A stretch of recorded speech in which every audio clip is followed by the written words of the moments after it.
Hello everyone, good evening, welcome back to our channel and big welcome to our new exciting mini vlog.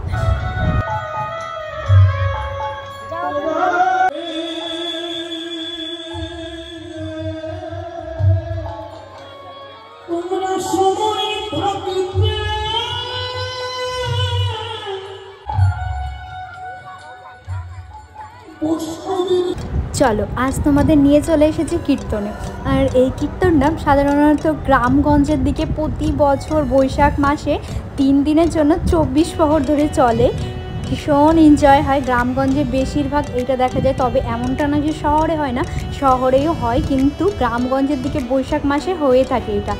আর আমরাও না ছোটোবেলা থেকে, যেহেতু আমরা গ্রামে বড় হয়েছি, তো ছোটোবেলা থেকে এই ওয়েটিংয়ে থাকতাম এই কীর্তনের। ঠিক তেমনই এইবারটাও হয়েছে, এইবারও ওয়েটিংয়ে ছিলাম। আর মায়ের সাথে কিছুক্ষণের জন্য কীর্তনের শোনার পর চলে এসেছিলাম বাড়িতে। ইয়াশ ঘুমিয়ে পড়েছিল আর বোনদের সাথে আমিও বেরিয়ে পড়েছিলাম। প্রত্যেক বছর সারা রাত ধরেই আমরা এই মেলার মধ্যেই কাটিয়ে ফেলি। আর তো চলো সেইটা তোমাদের কাছে শেয়ার করছি। আর আজকের ভিডিওটা না ঠিক অন্যরকম হবে। কেন বলছি বলো তো, পুরো ভিডিওটা দেখো তাহলেই বুঝতে পারবে, একদম স্কিপ করবে না। আর ভালো লাগলে প্লিজ লাইক কমেন্ট শেয়ার করতে একদম ভুলবে না।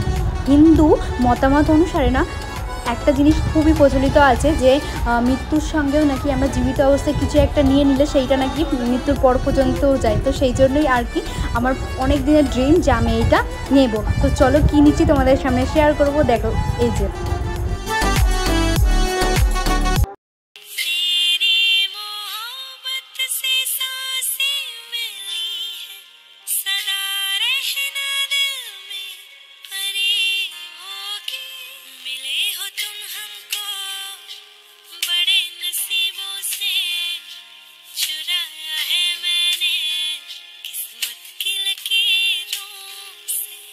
আগে তো গোদনা বলা হতো, কিন্তু এখন নতুনত্বভাবে যে এটা উঠেছে ট্যাটু।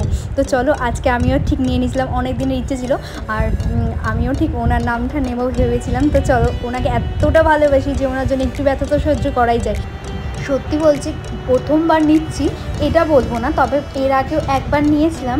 একটা ওয়ার্ড সেটা না আমার থাকেনি, চলে গেছে নিজে নিজে।